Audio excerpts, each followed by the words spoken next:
Are your small group discussions a mess? Are kids unfocused, talking about whatever, and not getting done the things that you need them to get done? Today, I'm going to share with you how you can use structured buzz groups to really ramp up your discussions, get kids focused, and have them engaged in high quality talk. So stay tuned. Hi everyone, I'm Lee Hall from Literacy Teachers, and I'm all about giving you the tools you need to inspire, motivate, and change how your students read and write for academic success.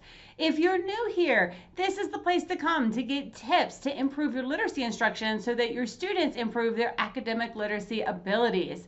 Today we're going to be talking about how to use structured buzz groups for discussion. And we talked a little bit previously about how to use informal buzz groups for discussion. And today we're going to look at something that's obviously structured, right? Hence the name. So structured buzz groups, with this, you're still going to have, like you would with informal, 3 to 5 students per group. 5 is really an optimal number if you can make it work. You definitely don't want to do too much more than that, because then kids won't get enough time to talk. And you don't want to do less than 3, because then it'll put too much pressure on kids always having to speak, all right, and not listen enough.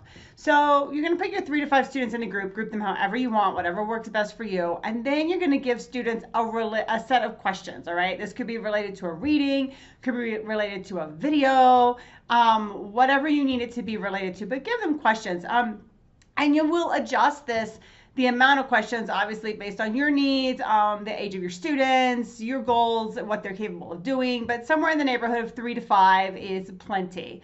You will then give them approximately 20 minutes. You could give them less. You really don't want to give them much more, because they'll start to, stray and get off task. But about 20 minutes or less to answer. Again, you have to be the judge with that. I typically tell students something like 15 minutes, and then I just watch what they do. And if they're on task and really working, I might give them a few extra minutes beyond that. But you give them a structured set of questions, a limited amount of time, and then their goal is not necessarily to answer all of the questions, but to answer as many as they can. So if they start with question 1, and they can do the questions in any order, but if they start with question 1 and they're having a really great discussion about question 1, let that go, right? Let them have that discussion.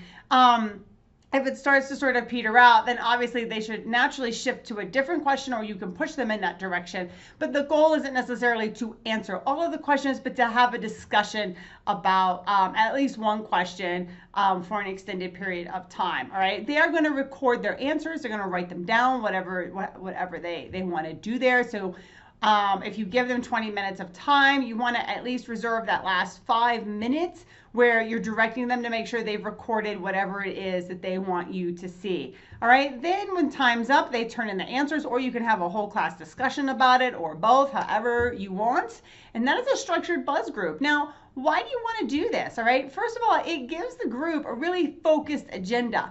And when you're just starting out with discussion, or if your kids just aren't very good at it, then providing them this structure gives them a scaffold. Eventually, you can remove it, right, and have the unstructured buzz group, right? You can switch into that.